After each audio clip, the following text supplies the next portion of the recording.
அன்பின் ஆண்டவர் இயேசுவின் நாமத்தினால் உங்களை வாழ்த்துகிறேன். இன்றைய மாதத்திற்கான வாக்குத்தத்த வசனத்தை நாம் தியானிப்போம். வாக்குத்தத்த வசனம் சங்கீதம் 27 அதிகாரம் 1 வசனம். கர்த்தர் என் வெளிச்சமும் என் இரட்சிப்புமானவர், யாருக்கு பயப்படுவேன்? கர்த்தர் என் ஜீவனின் பலனானவர், யாருக்கு அஞ்சுவேன்? பிரியமான தேவனுடைய பிள்ளைகளே, இந்த வார்த்தையை தாவீது ராஜா தன்னுடைய அனுபவத்திலிருந்து எழுதுகிறார். தன்னுடைய இருதயத்தின் ஆழத்திலிருந்து இதை வெளிப்படுத்துகிறார். இந்த உலகத்திலேயே கர்த்தருக்கு மாத்திரமே நான் பயப்படுவேன், கர்த்தருக்கு மாத்திரமே நான் அஞ்சுவேன் என்று சொல்லி இந்த வசனத்தை வெளிப்படுத்துகிறார். காரணம், கோலியாத் என்கிறதான ஒரு மனிதனை இஸ்ரவேல் ஜனங்கள் எல்லோரும் போர் ஆயுதங்களுடன் நின்று கொண்டு அவனை எதிர்க்க பயந்து நிற்கிறார்கள். கோலியாத் தன்னுடைய போர் கவசங்களை கொண்டு இஸ்ரவேல் இராணுவங்களுக்கு முன்பதாக வந்து நிற்கிற பொழுது, இஸ்ரவேல் ஜனங்களுக்குள்ளவே மிகவும் உயர்ந்தவராக இருந்த சவுல் ராஜா அவனை பார்த்து பயப்படுகிறார். அவர் மாத்திரமல்ல, இஸ்ரவேல் இராணுவமே பார்த்து பயப்படுகிறது. எல்லோருக்குள்ளும் போர் பயிற்சி உண்டு, போர் கருவிகள் உண்டு, ஆனாலும் பயம் இருக்கிறது. இவர்கள் ஒரு நாள் 2 நாள் பயப்படவில்லை, 40 நாட்கள் கோலியாத்தை பார்த்து இவர்கள் பயப்படுகிறதை வேதம் நமக்கு வெளிப்படுத்துகிறது. கிறிஸ்துவுக்கு பிரியமானவர்களே, ஆனால் தாவீது எந்த விதமான போர் பயிற்சியும் இல்லாதவர், எந்த விதமான போர் ஆயுதங்களும் தன்னுடைய கரங்களில் ஏந்தி போர் செய்தவர் அல்ல. ஆனால் தாவீதுக்குள் ஒரு எண்ணம் உண்டு. இஸ்ரவேலிலே இருக்கிற தேவனானவர் பெரியவர், இவன் எம்மாத்திரம் என்று சொல்லி கோலியாத்துக்கு முன்பதாக நின்று யுத்தம் செய்து அவனை மேற்கொள்ளுகிறான். காரணம், தாவீதை பொறுத்தவரை மனிதருக்கு பயப்படுகிற பயம் அல்ல, கர்த்தருக்கே பயப்பட வேண்டும் என்பதை அறிந்திருந்தார். கர்த்தருக்கு மாத்திரமே அஞ்ச வேண்டும் என்பதை அறிந்திருந்தார். ஆகவே தான் இதை வெளிப்படுத்துகிறார். கர்த்தர் எனக்கு வெளிச்சமும் இரட்சிப்புமாய் இருக்கிறார், நான் யாருக்கு பயப்படுவேன்? கோலியாத்துக்கு நான் பயப்பட மாட்டேன், அவனை கண்டு நான் அஞ்ச மாட்டேன் என்று சொல்லி அவனை எதிர்த்து நின்று யுத்த களத்திலே வெற்றியை காண்கிறார்.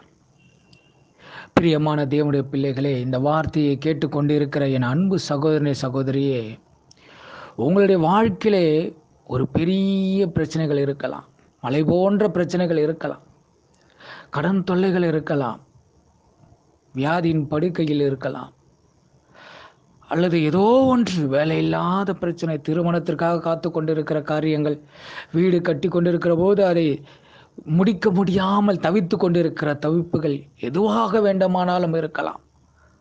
உங்களுக்கு எப்பேற்பட்ட பிரச்சனைகள் வேண்டுமானாலும் இருக்கலாம். அதை பார்த்து பயந்து விடாதீர்கள், ஒருபோதும் அதை பார்த்து நடுங்கி விடாதீர்கள், அஞ்சு விடாதீர்கள். இவைகளெல்லாம் ஒன்றும் இல்லை.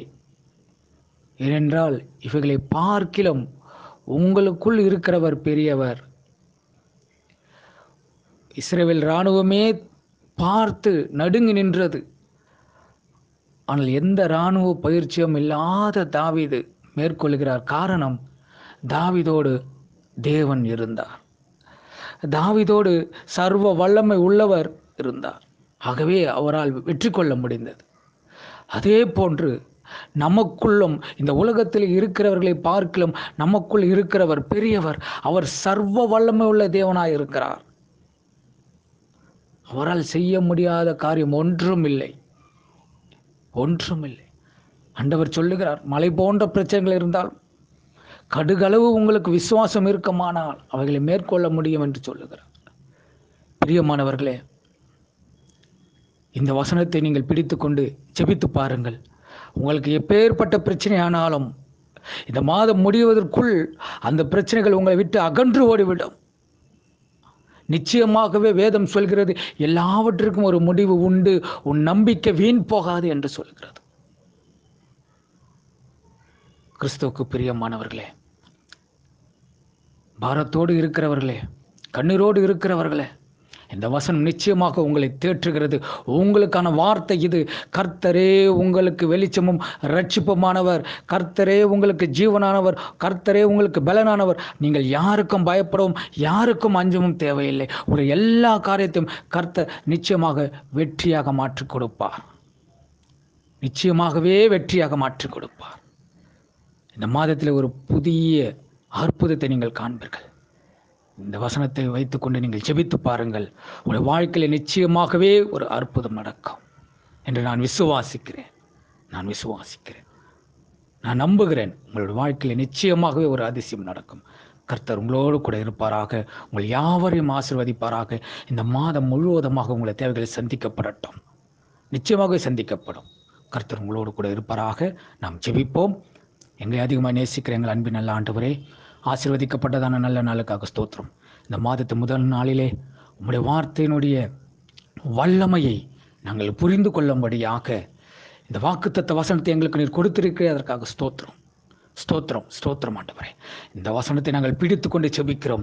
நீர் சொல்லியிருக்கிறீரே, என்னுடைய வாயிலிருந்து வருகிற வார்த்தை ஒருபோதும் வெறுமையாக திரும்பாது, அது நினைத்ததை செய்து முடிக்கும் என்று சொன்னீர் ஆண்டவரே. அவ்விதமாக இந்த வசனங்களை கேட்டுக்கொண்டிருக்க ஒவ்வொரு பிள்ளைகளுடைய வாழ்க்கையிலும் அதே அற்புதம், அதே அதிசயம் நடக்கும்படியாக இயேசுவின் நாமத்தினாலே ஆண்டவரே நாங்கள் ஒப்பு கொடுத்து செபிக்கிறோம். ஒவ்வொருவரும் தேற்றுவீராக. ஒவ்வொருக்கும் வேண்டிய சமாதானமும் சந்தோஷமும் மகிழ்ச்சியும் காணப்படட்டும். எப்பேற்பட்ட இடுக்கான சூழ்நிலை இருந்தாலும் அவைகளை எல்லாம் மறைந்து வரட்டும்.